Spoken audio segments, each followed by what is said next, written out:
In the early hours of a Tuesday morning, the phone of 24-year-old Elena Martinez lit up the police database for the first time that day.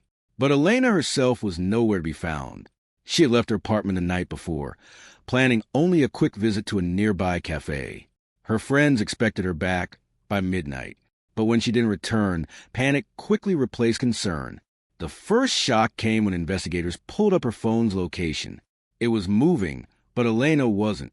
Across the city, from the east side to the downtown district, her device pinged again and again, as if someone or something was guiding along a path only they understood. Detective Aaron Keller, veteran of the city's missing persons unit, recalls the moment clearly. We had a person missing, but her phone kept moving. Normally, phones stay put if someone's gone. But this didn't make sense. It was almost like she was still alive and walking, but she wasn't. The mystery was simple to state, impossible to understand. She vanished, but somehow her phone kept traveling.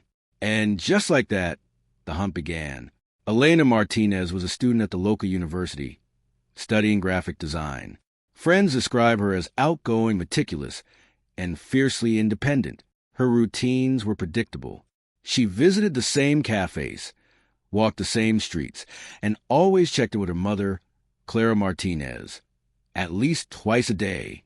In the week before her disappearance, nothing seemed unusual. She had minor arguments with a colleague at a part-time job, a canceled dinner with a friend, but nothing alarming. At 10:47 p.m. on Monday, security cameras showed her entering her favorite cafe downtown. That was the last confirmed sighting of Elena herself. Her phone, however, continued to ping.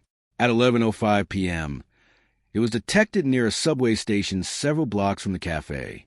By 11:42 p.m., it had moved to a residential neighborhood on the east side of the city. By midnight, it appeared in a completely different district. Police initially considered simple explanations. Someone found a phone, maybe an opportunistic thief.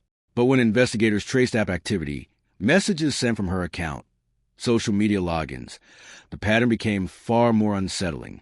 We were seeing her phone make transactions and logins that Elena wouldn't normally do. At first, we thought maybe a friend borrowed it, or worse, someone was playing a cruel prank. But the scale, the pattern, it suggested something much more deliberate, Detective Keller said. Every ping was a question, every movement a puzzle piece, but one with edges that refused to align. Digital forensics became the backbone of the investigation. Investigators examined cell tower data, GPS logs, and even Wi-Fi hotspots that Elena's phone had connected to. Each movement was mapped against time. The phone's path didn't resemble natural movement. It skipped entire city blocks, jumped between subway stations, and occasionally lingered near areas Elena had never been known to visit. Detective Keller explains, it didn't follow a pedestrian pattern. Someone was moving it deliberately. It was almost like a breadcrumb trail, but not for us, for someone else. This strange mobility forced the team to create a timeline of the phone's journey, overlaying it with CCTV footage, traffic data, and witness accounts. Every lead generated more questions than answers. Each ping brought investigators to new locations.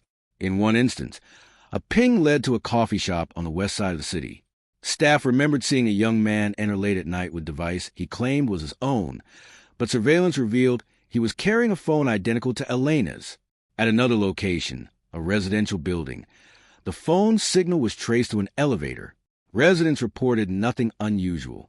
Investigators began to suspect that the phone was being handed from person to person or moved in a way that avoided detection. Digital evidence revealed patterns. The device avoided areas with high police surveillance, almost as if its handler was aware of law enforcement methods. Simultaneously, inconsistencies in alibis began to surface. Colleagues, friends, and even acquaintances were questioned. Some accounts contradicted each other. Timelines didn't match. We knew the phone's movement wasn't random. It was methodical, purposeful, said forensic analyst Maya Lin. But who could orchestrate such a movement and why? By cross-referencing digital footprints with physical evidence, investigators began to form a clearer picture. The phone's pattern suggested someone familiar with the city, someone who knew both Elena's habits and surveillance blind spots. Investigators identified subtle anomalies. a location where the phone lingered too long, timestamps inconsistent with natural movement, repeated visits to a storage facility. This led to a breakthrough. The facility belonged to Jason Harper, a former colleague of Elena's, with prior history of stalking behavior. Investigators noticed that many of the phone's movements correlated with Harper's known locations and daily routine. Every lead, every ping, every anomaly now pointed toward a single, chilling possibility. Someone had deliberately manipulated Elena's digital footprint. The breakthrough came when forensic analysts recovered deleted GPS logs from a public app on Elena's phone. They revealed that the phone had been repeatedly activated remotely, moved by a secondary device, likely Harper's own phone, through Bluetooth and Wi-Fi networks. This explained the impossible jumps across the city. The phone had never traveled on its own. Someone was orchestrating the movement, creating false leads and misleading investigators. With the pattern established, detectives executed a calculated sting operation. Tracking a final ping to Harper's apartment, law enforcement found undeniable evidence. The phone, Elena's belongings, and digital proof of Harper's attempt to obfuscate her disappearance. Harper was arrested. Digital forensics and CCTV, combined with meticulous investigation, connected him to Elena's disappearance. Elena was found alive, but traumatized, hidden in a remote cabin outside the city. Harper faced multiple charges, including kidnapping and digital interference.